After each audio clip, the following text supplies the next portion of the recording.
want to talk you through how to do graphing fractions as decimals on number lines. Basically, how do we go from a fraction to a decimal? And actually, I think it's pretty simple. So first of all, let's talk about what fractions and decimals really are. They're both representing the same thing, parts of numbers, right? So if you have a half, for example, of something, if you have a half, I could write that in two different ways. I could say I have 1/2 as a fraction, 1/2, or I could write it as a decimal and I could write 0.5. So the question is, how do I get from 1.2 to 0.5? Why is it that both of these equal a half? Well, I want to show you the short way and the long way. I never, ever want you to use the long way because there's just no point. I want you to use the short way, which involves using a calculator. It's not cheating, it's just smart. But I do want to show you the long way as well because I want you to be aware of what it means and why it works. So I'm going to start with the long way, and then I'm going to show you how to do it on a calculator, and that's all that I expect you to do for the IXL problem. So first of all, what do we have when we look at a decimal? Whenever you have a number in this place directly after the decimal, we say that you have a number in the tens place, right? This is just review. In this example, you have 1 in the tens place, so you have 1/10. Another way to say that you have 1/10 would be 1/10. In both examples, it takes 10 of those units to make up 1. It takes 10 tenths to make up 1. And we're writing the same thing when we write 0.1 and 1/10. Now let's say I put 2 in the tens place. Now I'm saying that I have 2/10, which is the same as saying that I have 2/10. Since that fraction can be simplified, that would be the same as also saying that I have 1/5. So let's go back to the example of a half. A half is a half. So let's say I have a heart and I have half of a heart. I can write that half as 1/2, or I can write it as 0.5. Either way, I have a half of a heart and 2 halves make a whole. So if I have 0.5, let's start with 0.5, then I have 5 in the tens place, so I have 5/10. And if I were to simplify 5/10, I could divide both the top and the bottom by 5. Then I have 5 divided by 5 is 1, and 10 divided by 5 is 2. I have 1/2. So 1/2 is the same as 0.5. And that's the long way of getting there. Let me show you the short way now, using a calculator. On your calculator, I want you to just type in the fraction as a division problem. Here's a great just hint for you to know. All fractions are just division problems. 1/2 is the same as 1 divided by 2. So 1/2 is the same as saying 1 divided by 2. These are two different ways of writing the same thing. So on your calculator, if you go 1 divided by 2 and hit equals, you'll get 0.5. And that's the decimal you were looking for. Let's try some problems on IXL. It says graph 7/10 on the number line. Well, we know that 7/10 is going to be the same as having a 7 in the tens place. We can also check that with a calculator and go 7 divided by 10 equals 0.7. Sure enough. Let's do the next one.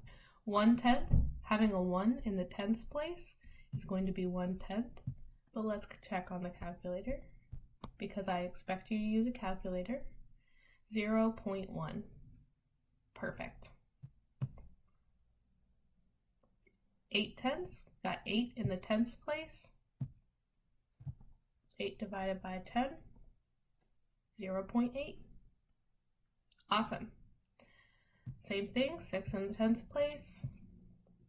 6 divided by 10, 0.6. 3 in the tenths place. 3 divided by 10.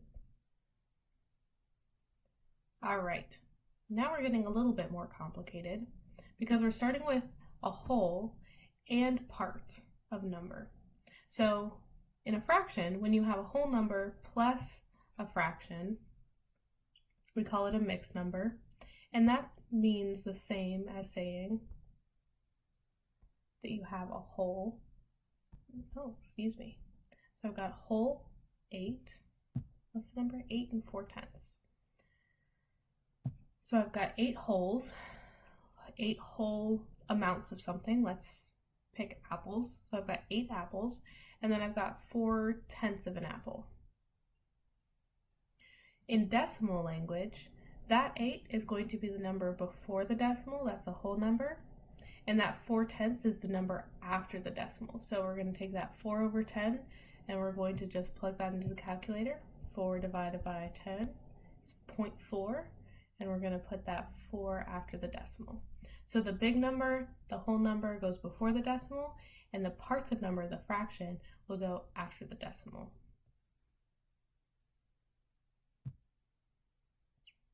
So 8 and 4 tenths, 8.4.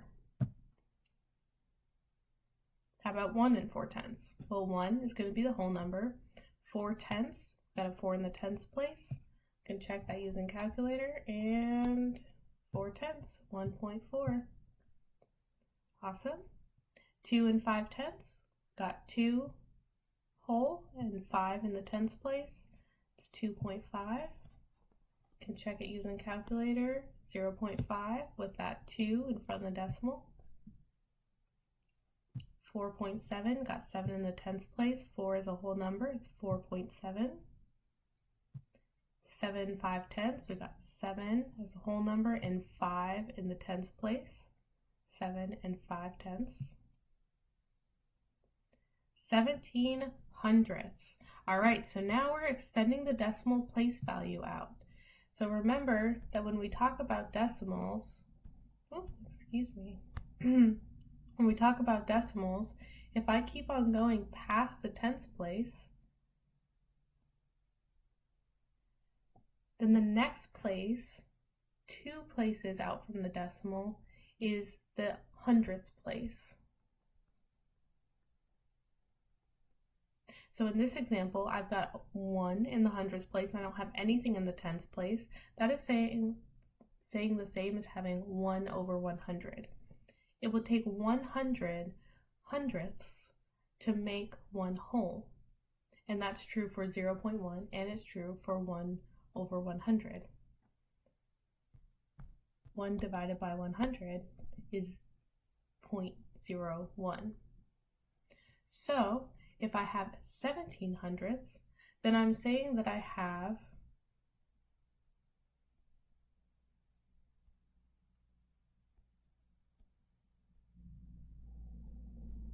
17 hundredths. Notice how it goes to the hundredths place in the decimal. It's the same as saying that I have 17 hundredths, just like that. So I can take this fraction and I can turn it into a decimal by just dividing.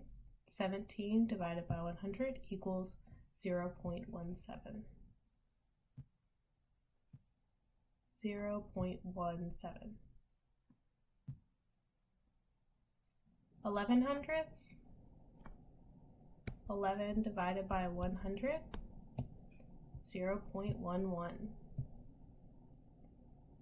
68.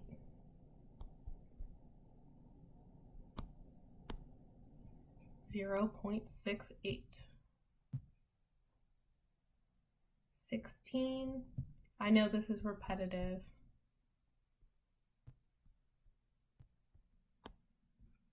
0.16.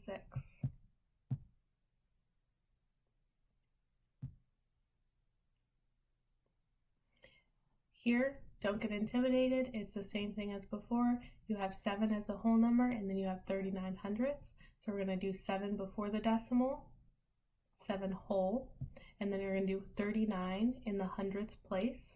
If you need to check with the calculator, you can do 39 divided by 100 to get 0.39, and then you have 7 before the decimal because you have 7 whole and then 39 hundredths. And that's it.